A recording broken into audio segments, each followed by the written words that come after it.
How's it, Quinton? No? Anyway, you can hear me. How's it? I think it's fair to say that you seem to be enjoying cricket so much these days since coming back. Is that fair? Well, yeah, I'm happy to be back with my boys and playing for the Proteas for sure. Obviously, the breakaway from the international stage was good, and to come back and be refreshed and to be back with the guys who I really love playing with and who I've always dreamt of playing with has been great for me. So, yeah, I love being back with the guys again.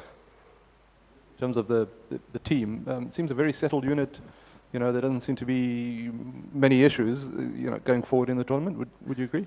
None of yet, let's put it that way. None of yet. Team is quite settled. That has helped. We've been in Ahmedabad for quite a while. So we kind of used to the environment. I've settled down quite nicely. So, but no headaches yet. How's it, Kuni? Kuni, obviously you're an opening batter and your partner Aiden Markram is in some fantastic form. What have you seen different in him because he's striking better than ever before, really? I'm not too sure, to be honest. Maybe just clarity.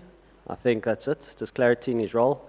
I think maybe before we never used to open bat 3, 4, 5, had different situations all the time. So yeah, always had to adapt. Where I think opening a bat as an opening batter is pretty much one sort of thing you can just do. So I think that's also it's easier for him to deal with. So probably just the clarity that he's had at opening. And just in terms of his leadership, I mean, he led you through the last tournament and you guys did better than ever before. Is anything different this time, or is he, does form help leadership? Yeah, I don't think anything's changed. Probably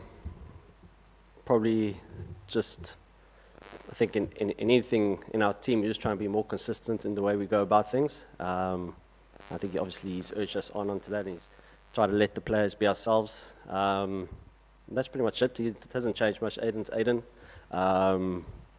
So it's just about consistency, I think, for him. How much of having played 3 matches in the group stages at this very venue help going into tomorrow's match? Yeah, it does. I think it does help quite a bit. We've played a day game and a night game here, so kind of understand the conditions. But in saying that, I don't think it means too much because the Indian teams played here through RPLs, and a lot of them have played here their whole career. So I don't think it plays that too much of a difference at the end of the day. The Indian team is loaded with left-handers, and there's a lot of talk about that left-handers face difficulties against off-spinners. You being a left-hander, what is your opinion about it? How much it's all talk and how much it is? I think it's all depends on how the wicket's playing. Obviously, if the wicket's not turning, it's obviously easier to play the spin. But yeah, I think I'm in a bad. I think when we felt on these wickets, they've been a bit more seamer friendly. The spin has kind of travelled a little bit. So in saying that, it's all about conditions. At the end of the day, it's always going to be harder for a left-handed batsman to struggle a bit against a right-arm offie if it's spinning. So, like I said, it's all just onto the conditions what we deal with. Winnie, hi here. We have seen the direction that the Indian team has taken since the 2024 final. In that game, you guys were in a winning position and you let the game lose. Could you talk to me about the processes that you guys have set after that, so that a situation like that, when it comes, you guys don't lose a grip in the game?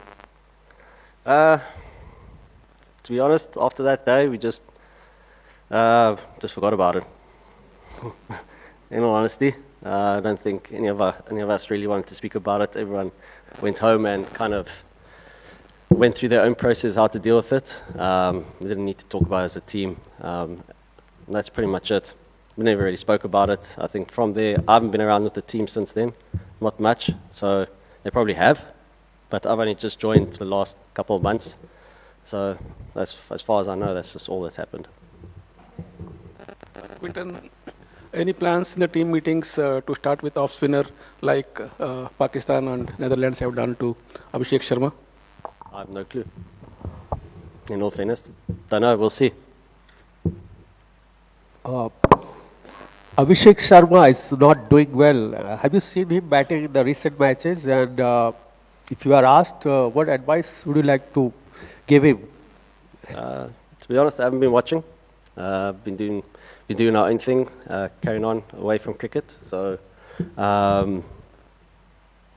any advice? I don't know. He's the number one T20 batsman in the world at the moment, according to ranking. So he must keep doing what he's doing. And he's obviously quite young. He's bound to fail.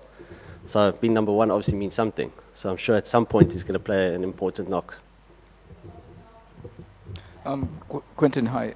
Just, as a South African watching the 2025 WTC final, what were your emotions? And did that win against Australia help change public perception about the South African side itself? Yeah, to be honest, we weren't actually watching. I was actually in America, another league at that point, and they don't really have coverage of cricket in that part of the world. So,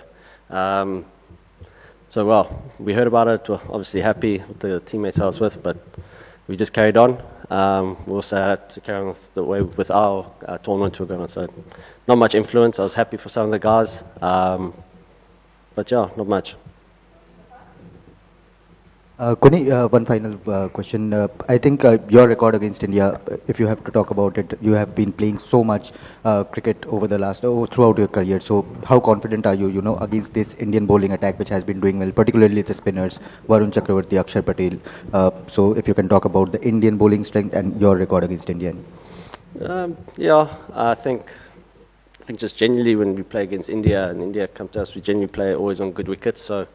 And India is kind of known for a high-scoring country, so I think we can take the positive note. Obviously, in Ahmedabad lately, there has been some good high scores. But in saying that, it's still another game. Obviously, the past has said it's a high-scoring ground, but you never know what happens tomorrow.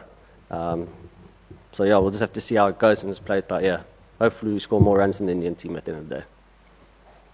Quinton, 4 games in December and also the warm-up game in Mumbai. So familiarity is obviously a factor. Is that a double-edged sword? I mean, both of you all... I didn't hear you. I said familiarity with each other as far as the teams are concerned, because you played 5 matches in the last sort of month and a half. Is that a double-edged sword? Yeah, I guess so. I think that's what's going to make for quite a good game tomorrow. I think because we've played against each other quite a bit over the last 2 months, and to be honest, the teams haven't really changed much. So I think it's more when we're out there on the pressure side, who deals with the pressure better and wins the small moments in the game. And not even just playing against India. I think in the IPL, we're always playing against each other a lot. Everyone knows each other, how everyone plays, how everybody thinks. So I think it's just a matter of being out there who falls under the pressure first.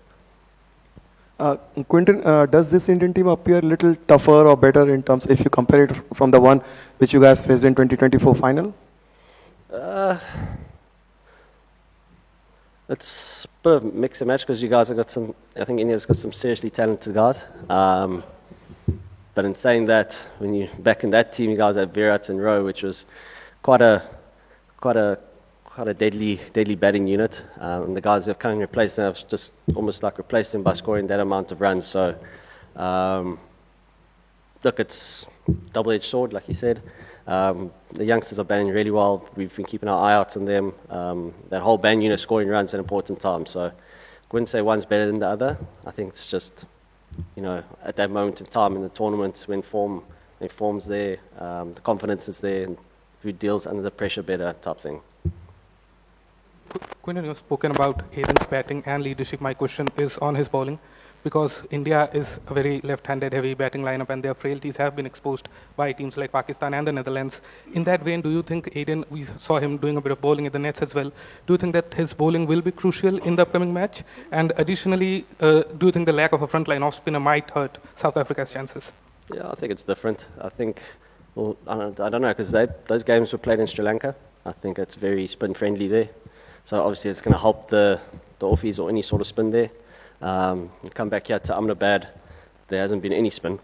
So I think it's all about playing the conditions. Whether we open up with a spinner or seamers, who knows. But I'm pretty sure the guys who are looking into it will let us know, and we'll just deal with it when the time comes. Quinton, before the T20 World Cup started, Indian captain Surya Kumar Yadav had predicted that India will play Australia in the finals on March 8th. But now that Australia are out, do you believe that the Proteas are the best team up next to play them, or rather beat them in the finals? No, I don't think so. I think the nature of World Cups, that it doesn't allow favoritism at some point, because at any moment of time in a game, someone can win a game out of nowhere. So that's the thing. It's quite a fickle game, World Cups, especially T20 World Cups, because games can be changed in a matter of 2 to 3 overs, just by one individual. So I wouldn't say anyone's really favourite, because there's some really good teams that are going forward now. Maybe 1 or 2 guys are playing better cricket, but it doesn't mean in the future games they're going to win. That's just because of the fickleness of the T20 World Cups.